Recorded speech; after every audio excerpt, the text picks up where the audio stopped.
আসসালামু আলাইকুম রহমতুল্লাহ। আমরা এই মুহূর্তে দাঁড়িয়ে আছি, এটাকে বলা হয় মাধবকুণ্ড ইকো পার্ক, সিলেটের বিয়ানীবাজার অধ্যুষুদ্ধ বড়লেখা এলাকার একটা সুন্দর জায়গা, যেটাকে পুরাটাই বিস্তৃত পাহাড় এবং জঙ্গলে সমৃদ্ধ।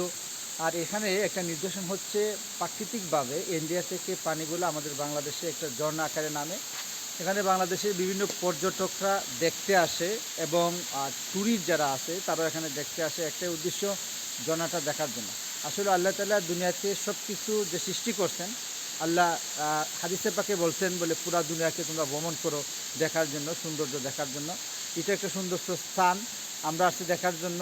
আল্লাহ তাআলা আমাদেরকে এই দেখাকে যেন কবল করেন। আর একটা বিশেষ কথা হচ্ছে, যেটা এখানে আমরা দাঁড়িয়ে আছি, ঝর্ণার পানিটা নামতেছে, এটা হচ্ছে ইন্ডিয়া। ইন্ডিয়া যদি চায় বলে আমাদেরকে তলায় দিতে, তাইলে কিন্তু বেশি সময় লাগবে না, 2 থেকে আড়াই ঘন্টায় পুরো বাংলাদেশকে তলায় দিতে পারতো। কারণ ইন্ডিয়া তো অনেক উঁচা, এদের দেশ থেকে যদি পানি ছাড়ে তাহলে বাংলাদেশ প্লাবিত বা বন্যায় হয়ে যাবে। এই জন্য আমরা দোয়া করি আল্লাহ তাআলা যাতে ইন্ডিয়াবাসীকে হেদায়েত করে, এদের যারা কাফের মুশরিক আছে আল্লাহ তাআলা সবাইকে হেদায়েত দেয়। আমরা যারা জামাতে আসছি আল্লাহ তাআলা আমার সবাইকে কবুল করুক। আসসালামু আলাইকুম ওয়া রাহমাতুল্লাহ। পিছন দিকে একটু বুঝিয়ে করেছিলাম, দেখাই না।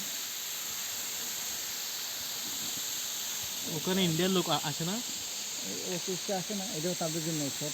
এটা পানি কিন্তু ইন্ডিয়া, কিন্তু এটা পুরানো না। এই জায়গা থেকে যদি তারা আরও কিছু নালা আছে, এই নালায় যদি পানি ছাড়ে তো বাংলাদেশ, এটা কিন্তু ইন্ডিয়ার একটা নদী থেকে একটি নালায় যে পানি বাংলাদেশে পড়তেছে ভাইয়া। তোরা এটা ঝর্ণা সার থাকা না, এটা আজ থেকে এটা পড়তেছে। বন্ধ করে দিলে